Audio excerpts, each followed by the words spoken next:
As I am walking out of work, I finally check my phone and I see I have 4 or 5 missed calls from the same number, all within a few minutes time span. I also notice I have a text from my younger brother a few minutes before the phone calls. The phone starts ringing again, so naturally I answer it, shouting and commotion. I start to worry and I'm a little confused. Who is this? Hello? Hello? I tell them my name. Your brother has been in an accident. He's very badly hurt, man. He's bleeding really bad. He said to get your number and call you. I'm very panicked at this point, but trying to hold it together.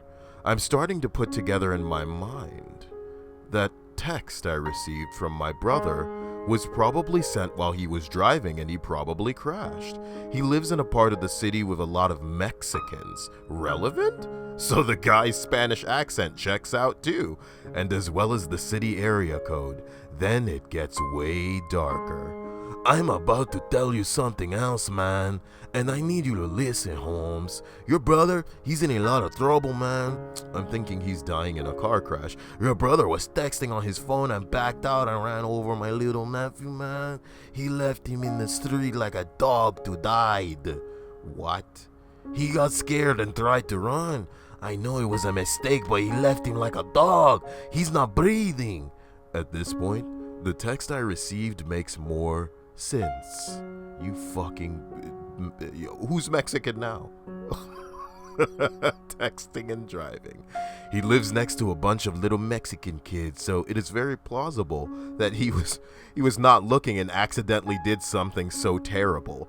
This guy then explains to me through tears and screaming that they ran down my brother who was trying to run and have beat the shit out of him. They have him back at their house and have a gun to his head. I can hear him screaming and shouting in the background, one of an English-speaking person through Spanish. My first instinct is he ran over a gang member's little kid. Holy shit, holy shit. I immediately asked to talk to him to make sure he's still alive and haven't hurt him too bad.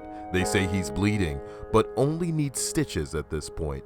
My thought is that this might be the last time I talk to my brother. If something goes wrong, so they put him on the phone screaming, "Don't call the cops! Don't call the cops!" And I'm saying over the phone, "I love you. I love you. I'm gonna fix this. I love you." This guy explains that obviously they have warrants and can't go to the cops, so I need to give them money in exchange for my brother's life. Are you going to do this, yes or no? Tell me now or I pull the trigger. Of course, yes, anything. I'm told if I hang up, he dies. If they hear me talking to anyone else, he dies. If they hear me texting into my phone, he dies. I'm told to drive to the nearest Walmart and fill out a MoneyGram for $2,000 and send it to their relative in PR. What? PR? As to not have it tracked back to me. Jesus Christ, man. End the story. The moment they get the money, they will put my brother on the phone, put him in the car, and push him out at a hospital. I'm told to talk about sports as I wait in line in Walmart, and if they think something is up, they will just kill him. The entire time, this guy is switching between crying about his injured nephew, shouting at family members in the background, talking about how he is sorry to do this to me, but they have no money and police records, and they have to do it. But man, I have this word, they won't hurt my brother if I just do what he says. At this point, I don't give a fuck. I'm so scared to death that I will give them every dollar I have to save my brother's life. And now it seems to happen fast. And now it needs to happen fast to get him to the hospital. I'm falling asleep. The lady spells the name wrong on the MoneyGram. As I am reading it back to the guy on the phone, I realize he freaks the fuck out. I run back into Walmart still on the phone, cut in front of 10 people and say, "I need you to fix this please now." And the lady looks at me like, "What the fuck?" I walked back to my car as directed and told to wait to see if it goes through. More crying and screaming in the background. I wonder if they are just taking my money and killing him anyway. Now, I mean, they say the money didn't go through. I'm getting furious reading this. I'm saying, yes, it did. Yes, it did. Do you want your fucking brother to die? Stop fucking around and get here and send it again. They put him back on the phone, screaming incomprehensibly in pain. I go in line. My car gets denied as it hits max. I tell them, and they freak out and tell me to buy as many Go cards as I can and read them, the PIN numbers. I do it. Another person gets on the phone. I'm going to give the phone to your brother. He will tell you what hospital we are taking him to. How many cards did you get? I tell him 5. He freaks the fuck out. We said 10. 10. I'm saying I have done everything they asked. They freak the fuck out. My God. How long is this shit?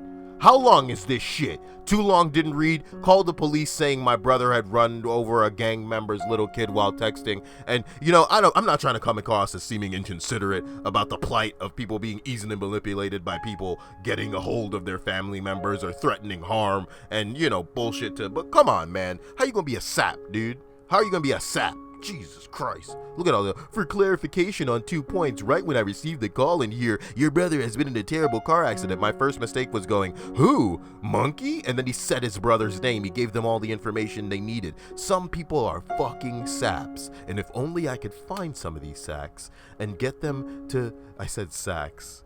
I mean, either way, if you're a sack or a sap, I just want you to send me your money because your brother's in trouble. And then you say, my brother Mitch? And then I say, yes, your brother Mitch, he's in trouble. Also, I can speak to the dead. Who, my brother Mitch? Yes, Mitch says he loves you. I can speak to the dead. You know, you guys know where the donation button is, you know? Join the cult of Kyle today. God damn. Confession stream tonight at 10 p.m. I'm honestly sorry I couldn't get through this. But this is what TIFUs are like. They're either short as hell, you know what I mean, and they get to the good shit, or it's like this.